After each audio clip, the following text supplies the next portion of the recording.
Betrayed by blood, how I avenged my dad's murder and exposed our town's corrupt scandal. Hey everyone, Mia here. You know, I always thought of my hometown, Redwood, as just another sleepy little town, tucked away from the fast lanes of city life where I had made my escape over a decade ago. But coming back for what I thought would be a quick, mournful trip for my father's funeral turned out to be the beginning of a dark, twisting journey that would forever change how I saw everything and everyone I thought I knew. Walking down the familiar leaf-strewn paths of Redwood, the crisp autumn air should have felt refreshing. Instead, it was heavy, loaded with whispers of secrets that seemed to emanate from the very soil of this place. My father's death was sudden, a heart attack, they said. But at the funeral, amidst the solemn nods and the hushed condolences, I caught snippets of hushed conversations that hinted at something more sinister. Words like, "finally silenced him," and "knows too much," floated to my ears, unsettling me more than the grief had.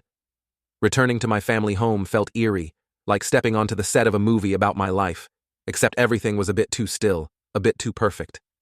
As I walked through the rooms filled with shadows and memories, I found an old diary of my dad's tucked away in a drawer, as if waiting for me.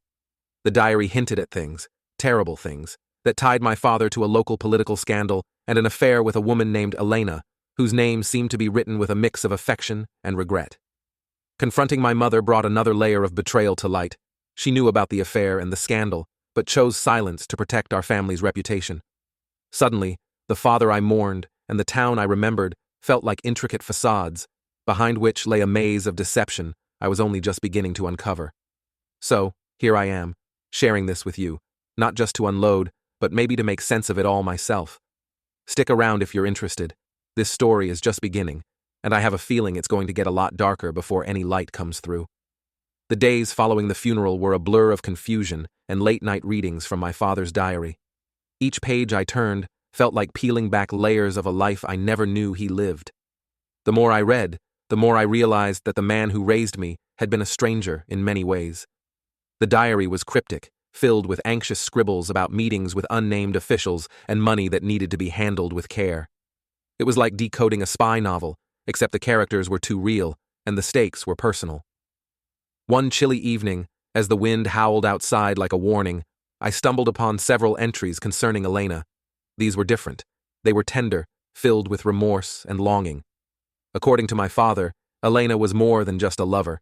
She was a kindred spirit caught up in the same dangerous game that ultimately cost him his life. My next step was clear. I had to find Elena. She was the key to understanding not only the emotional betrayal, but possibly the political scandal entangling my father. The next morning, I visited the local cafe where, according to the diary, my father often met Elena. It was a quaint place, the kind of spot that thrived on local gossip and familiar faces. I showed Elena's photo to the barista, an older lady who had been serving the town's coffee needs for decades. Recognition flickered in her eyes, but caution shadowed her response. "Elena doesn't come around much anymore, dear. She's had her share of troubles since George." She trailed off, a sorrowful look crossing her face as she glanced at a framed photo of my father on the wall. Refusing to be deterred, I pushed gently. "Do you know where I can find her?" After a moment's hesitation, she scribbled an address on a napkin, her hand trembling slightly. The address led me to a modest house on the outskirts of town, where the garden was overgrown and the mailbox overflowed with uncollected mail. I knocked, my heart pounding with a mix of dread and anticipation. The door was answered by a woman who matched the faded beauty of the woman in the photograph, her eyes wary yet curious. "Elena? I'm Mia, George's daughter," I introduced myself, watching her defenses rise. But there was also a flicker of relief in her eyes, as if she had been waiting for someone to break the silence of her solitude. Elena invited me in with a resigned nod. Her home was a shrine to better times, pictures of her and my father, smiling, carefree, a stark contrast to the tension that now filled the room. We sat down, and I took a deep breath before diving into the heart of why I was there. "My father's death wasn't accidental, was it?" I asked, not just seeking answers but also bracing for them. Elena's sigh was heavy with the weight of untold stories. "I warned him," she began, her voice a mix of sorrow and fear, "about digging too deep into the town's secrets. Your father wasn't just having an affair, Mia. He was trying to expose a ring of corruption tied to the highest levels of local government, people who wouldn't hesitate to protect their interests at any cost." Her confirmation was a gut punch that solidified my worst fears. My father's death was a murder masked as a heart attack.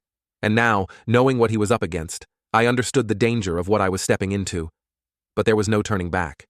As Elena and I talked more, a plan began to form, a risky endeavor to bring the truth to light. Leaving Elena's house that evening, the diary tucked back under my arm, felt like stepping off a ledge into unknown depths.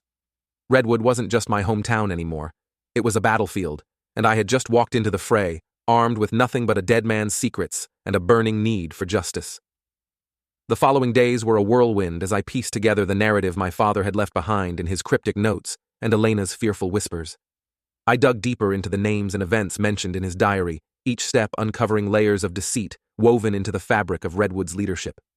The reality of my father's involvement and his attempts to dismantle this corruption became clearer, and with it, the danger of pursuing his cause grew ever more palpable. I reached out to a local journalist, someone my father had mentioned in his diary as a potential ally. His name was Oliver Bennett, a reporter known for his investigative pieces on municipal misconduct. We met at a small diner on the edge of town, where the prying ears of familiar townsfolk were less likely to overhear us. Oliver was skeptical at first, his eyes darting around nervously as I laid out the documents I had gathered. "Your father was onto something big, Mia. But this could get very dangerous," Oliver cautioned, his voice dropping to a hush as he flipped through the pages of evidence. "These people won't hesitate to protect their secrets." "I know, but I can't let my father's death be in vain," I replied, my resolve hardening. He believed in justice, and I owe it to him to finish what he started. Oliver agreed to help, and together we began to trace the connections my father had outlined, reaching out to contacts and gathering more evidence. It was during one of these meetings that we learned about a secret meeting place the town's elites used for off-the-record deals. It was a secluded cabin in the woods, and according to Oliver's source, a meeting was scheduled there in just a few days. We knew this might be our chance to catch them in the act, to gather the incontrovertible proof we needed. Meanwhile, I continued to visit Elena, who slowly became a confidant and an anchor in the storm that was engulfing my life. On one of these visits, she revealed a chilling detail about her past that she had never shared with my father. Years ago, she had been sexually assaulted by one of the key figures in the scandal, a man of considerable influence in Redwood. This man was not only central to the corruption my father was investigating, but also instrumental in covering up his crimes, using his power to silence and intimidate. I never went to the police. I knew it would be his word against mine, and in this town, his word was law, Elena confessed, her voice quivering with a mix of fear and defiance. Her revelation added a new layer of complexity and horror to the situation. It wasn't just financial corruption, it was personal, deeply entrenched in the misuse of power and exploitation. My sympathy for Elena transformed into a fierce protective instinct. We were not only partners in seeking justice for my father, but also for her unspoken pain. With the upcoming secret meeting and the growing pile of evidence, Oliver and I planned our next move. We would covertly record the meeting, capturing the town leaders in their corrupt dealings. It was risky, potentially exposing us to serious repercussions, but the need for justice outweighed the fear of retaliation. The night before the planned surveillance, I lay awake, the gravity of our endeavor pressing down on me. The faces of my family, the townspeople, and the innocent lives affected by this corruption paraded through my thoughts. Redwood, with its picturesque streets and its dark, rotten underbelly, had changed in my eyes forever. The next day would either bring light to this darkness or engulf us further into its depths. As dawn broke, I met Oliver in the shadowy light of early morning. We headed toward the cabin with our equipment, the weight of our mission settling in. Today, we would either expose the corruption or become its next victims. Either way, Redwood would never be the same again. The surveillance of the secret meeting was more harrowing than I had anticipated. Hidden in the underbrush, with the chill of the morning air seeping into our bones, Oliver and I watched as one influential figure after another arrived at the secluded cabin. The recording equipment hummed softly beside us, capturing every word of the damning conversations that flowed as freely as the coffee they drank. It was worse than we had thought. The corruption was not just a side effect of power, it was its foundation in Redwood. Flushed with the success of obtaining concrete evidence, our triumphant mood was short-lived. As we reviewed the recordings, one voice, in particular, turned my triumph into horror. It was unmistakable, even amidst the muffled sounds of other discussions. It was my uncle's voice, my father's own brother. He wasn't just involved, He was one of the ringleaders, speaking coldly about the need to deal with George permanently if he continued to be a threat. Hearing his betrayal laid out in his own words felt like a physical blow, a deep, wrenching pain that was almost paralyzing. I was faced with an agonizing dilemma. Exposing the corruption would mean exposing my uncle, shattering what little remained of my family. But the path my father had chosen, the path I had decided to follow, allowed no room for personal reservations. With a heavy heart, I called a family meeting, much like the one that had ended so contentiously before. This time, I played the recording.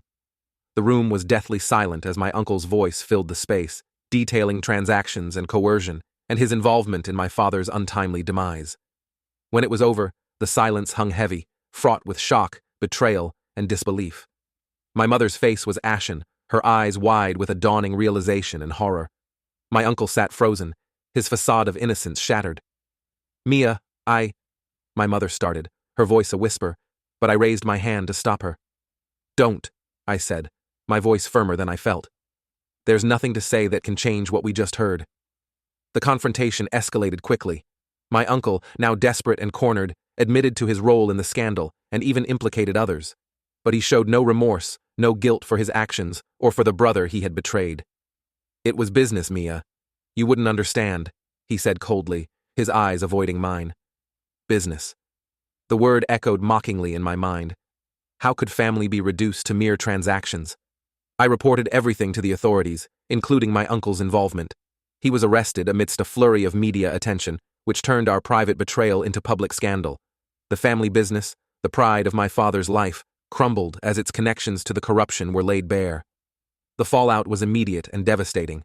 My family, already frayed, now found itself at the center of the town's biggest scandal. My relationship with my mother reached a breaking point. Her initial complicity and subsequent silence became insurmountable barriers between us.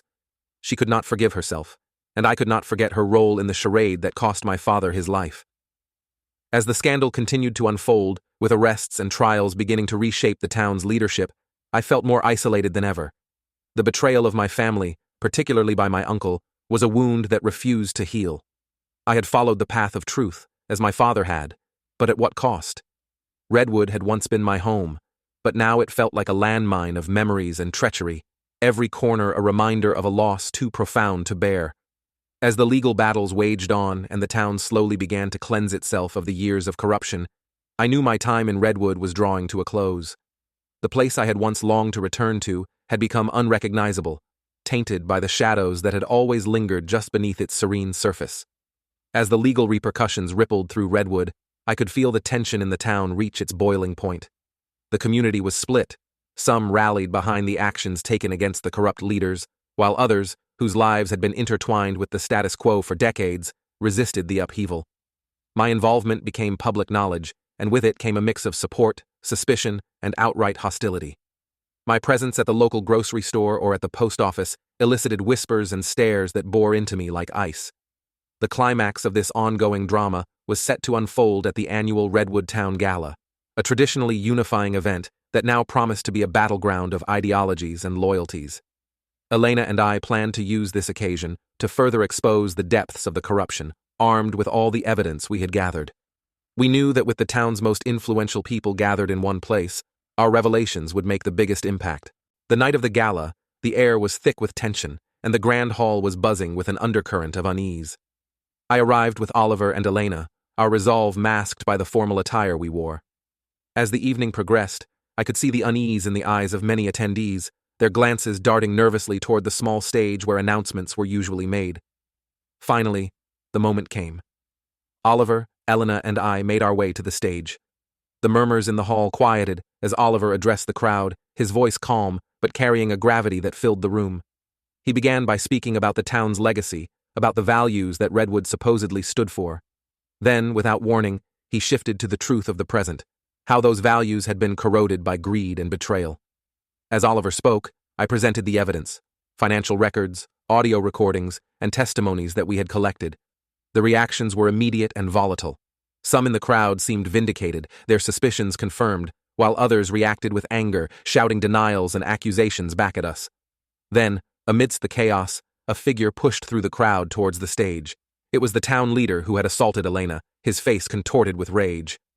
"You have no proof!" he bellowed, his voice booming over the din.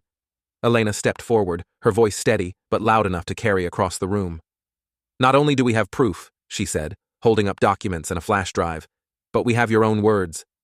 She gestured to Oliver, who played an audio clip we had secretly recorded of him admitting to his crimes. The room erupted. The town leader lunged at the stage, but the crowd, now in upheaval, held him back.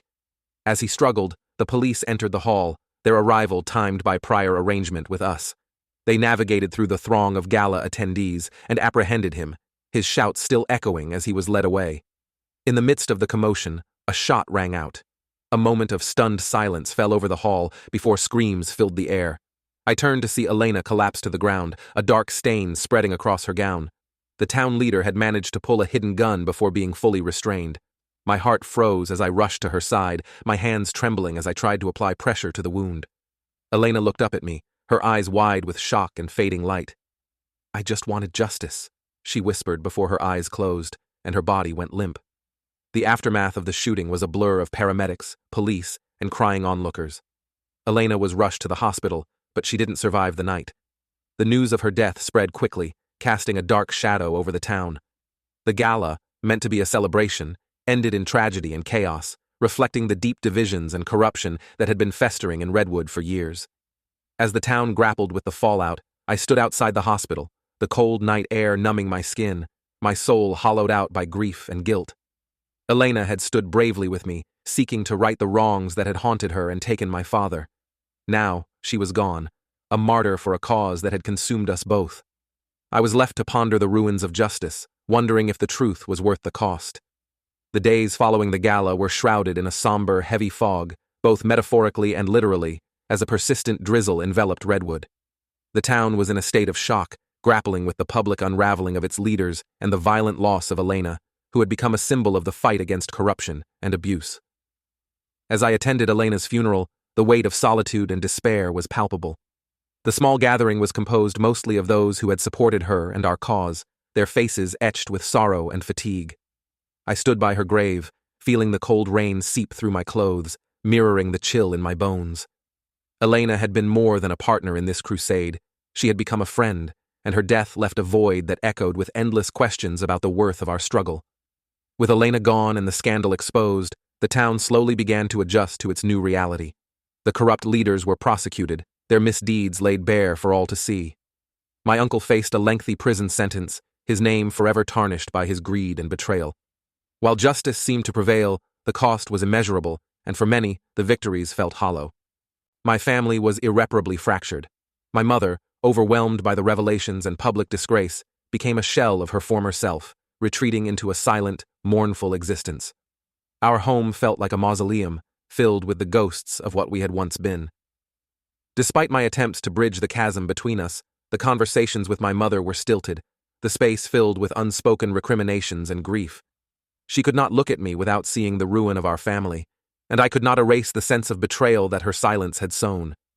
Realizing that there was nothing left for me in Redwood, I made the decision to leave. The town had become too saturated with memories of loss and conflict, each corner a reminder of a battle fought and lost. I packed my belongings into a few suitcases, the objects feeling strangely foreign as I sifted through the remnants of my past life. Before I left, I visited Elena's grave one last time. The graveyard was quiet, the earlier rain leaving the air fresh and a little crisp. "I hope we did right by you," I whispered, tracing the outline of her cold stone marker. "I hope it was worth it." But the silence that met my words offered no comfort, no absolution, only the stark reality of my solitude. Driving out of Redwood, I watched in the rearview mirror as the town faded into the distance, its skyline a jagged edge against the setting sun. The road ahead was uncertain, stretching into places unknown. I felt a profound sense of exile, not just from Redwood, but from the very idea of home. The journey away from everything I had ever known was fraught with reflections on justice, revenge, and redemption. Each mile added to the distance seemed to underscore a hard truth. Some fights, no matter how noble, leave you diminished, forever altered. As the landscape changed before me, the familiar giving way to the new, I realized that my return to Redwood had not been a homecoming, but a farewell. This conclusion to my journey isn't filled with new beginnings or hopeful prospects. It's marked by the losses that have shaped me into a wanderer, searching for peace in a world where it seems increasingly elusive. Perhaps in time, the road will lead to forgiveness, of my family, of Redwood, but most of all, of myself, for the choices that led me here. Until then, I drive on, accompanied only by the shadows of what was and the hope of what might be.